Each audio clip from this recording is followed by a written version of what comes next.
All right, so now that we've refreshed this diagonalization process, let's consider the following definition for the change of variable. So if x is some variable in Rn, so it looks like x1, x2, x3 up to xn, then we define a change of variable as an equation of the form x is equal to py. So here x is a vector in Rn, P is any invertible matrix, which would be an n by n matrix in this case, and y is some other variable, which is a new vector in Rn. And since we've defined P as an invertible matrix, we would like for each x to have a unique y, and for each y, it has a unique x which it came from.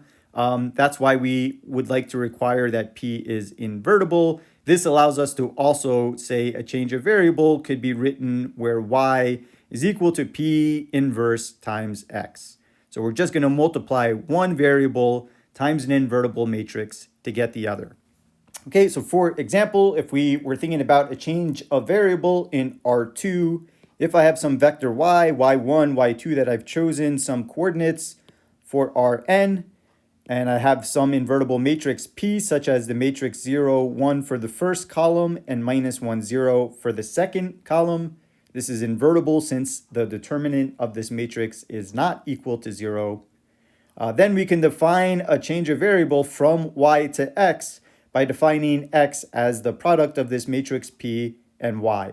So in other words, we're going to define x as minus y2, y1. So this is like a rotation in R2. Okay, so now let's see what happens when we apply a change of variable, a nicely chosen change of variable, to quadratic forms. So let's say we've got the following quadratic form, which is defined by this matrix A. So we can write Q of x as x transpose AX. And so now I'm going to apply this change of variable. So I'm going to instead express this in terms of this variable y, where x is equal to P times y. And now we're going to choose P in such a way that P is going to be an orthogonal matrix.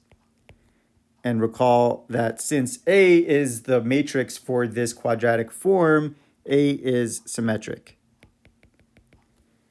And let's see what happens as we simplify this expression. So if I take the transpose of this product, it's the same thing as taking the product of the transposes in the opposite order. So this is the same thing as y transpose times p transpose times a times p times y.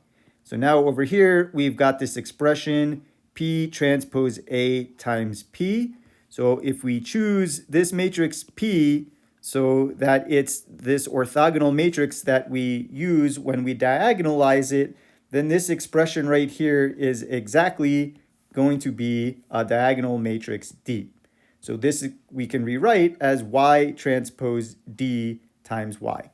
And the reason why this matrix D is diagonal is if A is symmetric, then we can find some matrix P so that we can write A as P, D, P inverse, which in this case is going to be the transpose of P. And so now if I want to solve for D, notice if I multiply both sides of this equation by P transpose times P is going to be the identity, and I get a P transpose over here. And then if I multiply both sides of this equation on the right by P, the P transpose P gives me an identity on this side, and now I've got the matrix P over here. So these two conditions are equivalent to each other. So if we choose a well thought out change of variables where this matrix P is the same matrix that we use in the diagonalization process of the symmetric matrix A, then this quadratic form, which has a symmetric matrix A, which may not be diagonal to start with, we can express this quadratic form where the matrix of the quadratic form is this diagonal matrix D. So that gives us a really nice result here, namely that any quadratic form can be expressed with a diagonal matrix if we choose a proper change of variables. And we've seen in many situations why this might be nice.